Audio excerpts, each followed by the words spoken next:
Prior to beginning the activity, please be sure to review the faculty information and disclosure statements, as well as the learning objectives. After listening to the activity, complete the post-test by clicking the Earn Credit link in the episode description. The following presentation is copyrighted by Medscape. No use, broadcast, or recording of this presentation or any part thereof is permitted without the written authorization of Medscape. Welcome to our podcast, Tech Tips and Tricks, Enhancing Our COVID Response. I'm Dr. Hansa Bhargava, Chief Medical Officer of Medscape Education and Senior Medical Director. Our frontline healthcare workers are truly heroes and go into battle every day. But what could be the mental health repercussions of this? Among frontline healthcare workers and their families in a Kaiser study, 64% reported worsened mental health. In a study published on over 1,200 healthcare workers in China and JAMA, over 50% had depression, 44% had anxiety, and a third could not sleep at night and had symptoms of insomnia. We may have insight from a global perspective if we look at what's happened in the past with SARS and Ebola and elsewhere in the world. Today, I have the pleasure of talking to Dr. Heather Hawk. Heather, thank you so much for joining us. Can you tell us about yourself? Yeah, thank you for the introduction and invitation to be here. My name is Dr. Heather Hawk. I'm a pediatrician in Houston, Texas, and an assistant professor at Baylor College of Medicine. And I also serve as the Chief Medical Officer for BPI, the Baylor International Pediatric AIDS Initiative. The BPI network has operations in more than 10 countries around the globe, and it's the largest provider of pediatric HIV care in the world. BPI also works in other areas to strengthen health systems and improve maternal and child health in low-resource settings. And I bring to this role more than a decade of experience in international development and global health, including several years living and working in Uganda. I'm really excited to be here today and to talk with you about this important topic. Well, thank you so much for being here, Heather. So let's talk about Uganda. Actually, you traveled to Uganda to do some work with healthcare workers, and you had colleagues that were part of the Ebola response as well. And there was some data that came out of that. Can you tell us a little bit about that? Yeah, so, let me start by just giving a little bit of background from my experience in Uganda. I like to say that I'm a second-generation global health physician. So I first traveled to Uganda in the 1980s as a child when my mom, who's a family doctor, took an assignment to be posted in a rural health clinic in Uganda. My exposure to health inequities and global health from that very young age really shaped who I am and my chosen career path. And I've worked in the international public health sector and now in medicine as a pediatrician. And I've since returned to Uganda several times and spent about 7 years living there, working in the public health sector and as a physician treating children with HIV. And I've done a lot of work over the years with frontline health workers in Uganda, and I appreciate many of the stressors that come from working in a low resource setting, but also have really come to appreciate the resilience and dedication of health workers in those settings.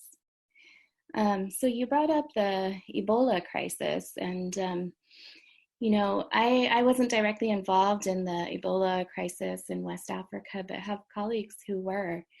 And the data that's coming out of that, has really shown us a little bit of what the mental health impact can be on frontline health workers in the setting of a pandemic. And I think there's really a lot that we can learn from our colleagues in sub-Saharan Africa who over the years have faced so many grave health challenges head on, from the Ebola crisis in West Africa to the HIV epidemic. I think we in our setting really do have a lot that we can learn from them. So the studies coming out of the Ebola crisis documented things like things that health professionals experienced in providing care to Ebola patients, including acute stress, trauma, witnessing suffering, feeling of loneliness and isolation, a feeling of dehumanization from being seen as just a medical provider wearing PPE and not feeling human, feelings of sadness, anxiety, fear, and even feelings of being stigmatized as a health worker because they were viewed as potential disease vectors and faced stigma in their own communities. That's really interesting. So a lot of when we talk about the mental health of healthcare workers, both before and during pandemics, often the term burnout's used or PTSD, and sometimes moral injury is used. Which of these terms would describe what's happening to these healthcare workers, doctors, nurses, frontline workers, best? Yeah, that's a great question. So, moral injury is a concept that was introduced to describe the damage that's done to one's consciousness when they witness something that really violates their moral compass and values. So, it really happens when you bear witness to something that's a grave violation of your code of ethics and your moral compass. So, in the healthcare context, that might be the inability to provide the highest level of care to a patient, maybe because you lack resources. And in the context of COVID, moral injury might even come from witnessing illness or death in colleagues who were inadequately equipped with PPE and watching that unfold. So I think it's also important to point out what moral injury is not. Moral injury is not a shortcoming or weakness of the health professional. And it's a deliberate shift in the language away from the term burnout. Burnout kind of places the blame on the individual healthcare professional, and the term moral injury is kind of shifting the focus to the system.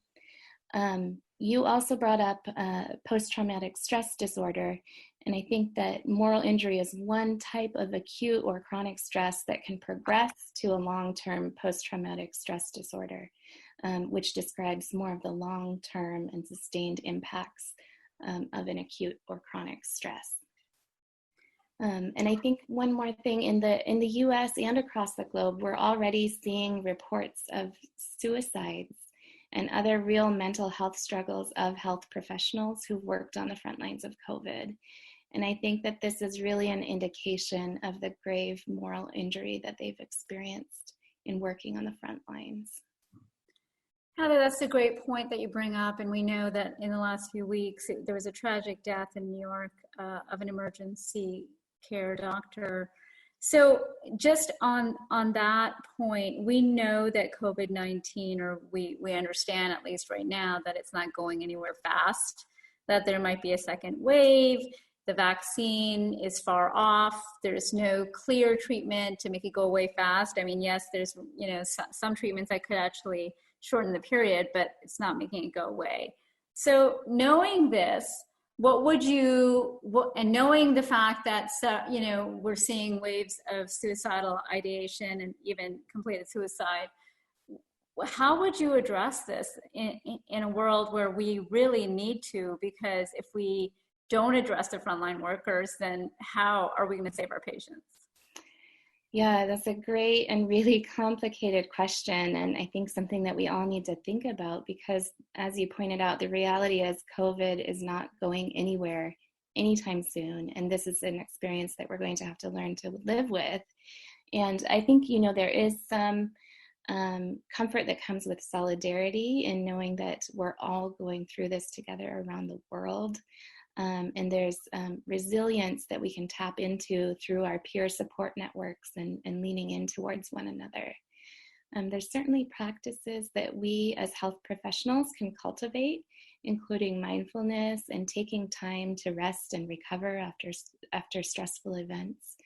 But all the mindfulness activities in the world ultimately won't make a difference if health providers lack the tools and supplies and environment that they need to protect themselves and to provide the best care possible for patients. So right now, part of the response to protecting against moral injury includes expanding access to personal protective equipment. Because as we said, I think part of the moral injury is not being able to care for patients because you lack PPE, or watching your colleagues get sick because they lacked PPE and caring for patients. So getting access to PPE into the hands of frontline health workers is a part of this mitigation of moral injury. I think from our leadership within our hospitals and healthcare organizations and beyond, we need clear and consistent communication to guide us through this period. We need validation of our hard work and efforts and struggles that we're facing. We need recognition of the efforts that we're putting in.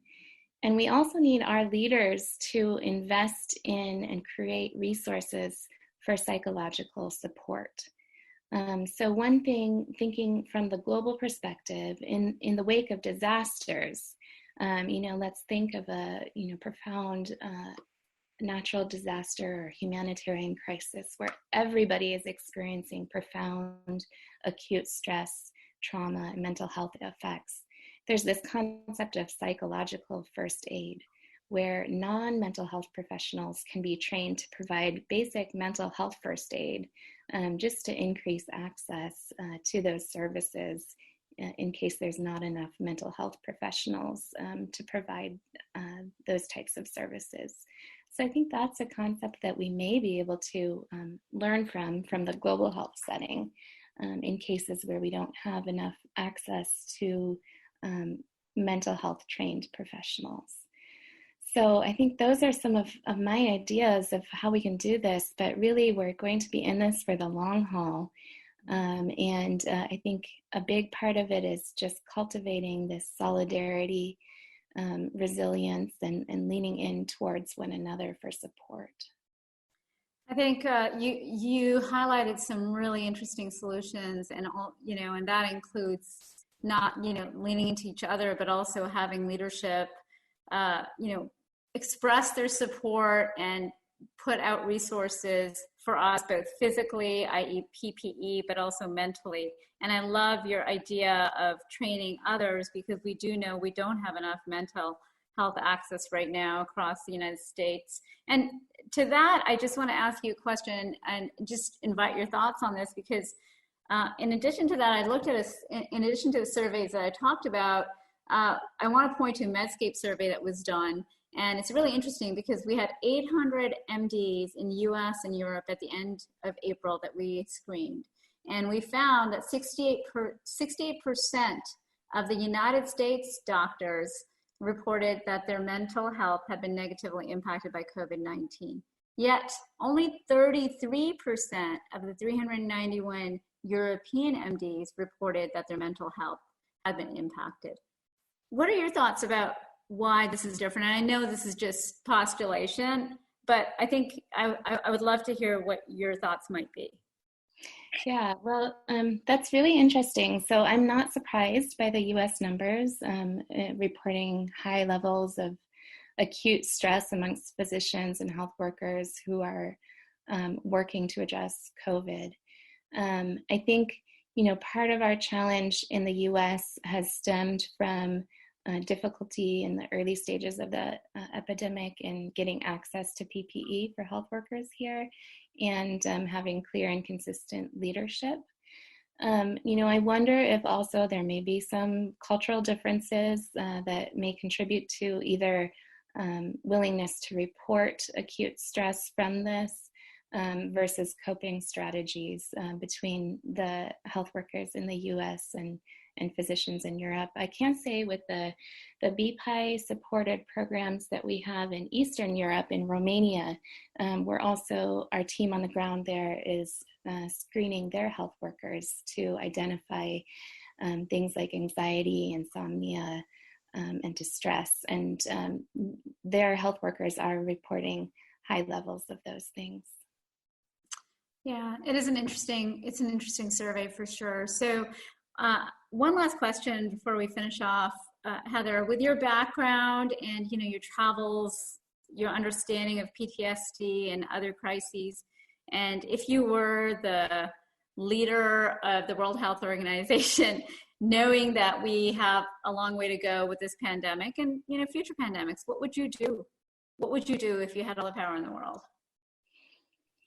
Yeah, wow. Well, that's a $1 million question. I think we're learning a lot as we go, and I think learning from other epidemics and pandemics, and taking the knowledge that we do have from other experiences, like I mentioned with Ebola, and applying lessons from that in order to better meet the needs of health professionals worldwide in this time. I think that would be part of the solution. And I think for me, a huge piece of it is leadership. We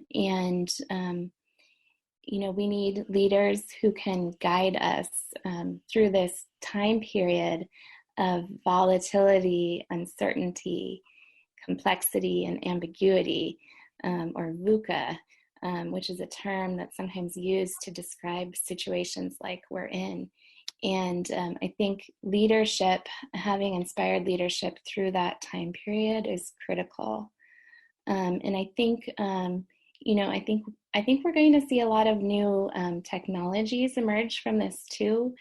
Technological ways that we can lean in and support one another, even by listening to podcasts like this one, connecting via Zoom. I think there's going to be a whole host of new technologies that spring up to help support the mental health needs of health workers during this time as well.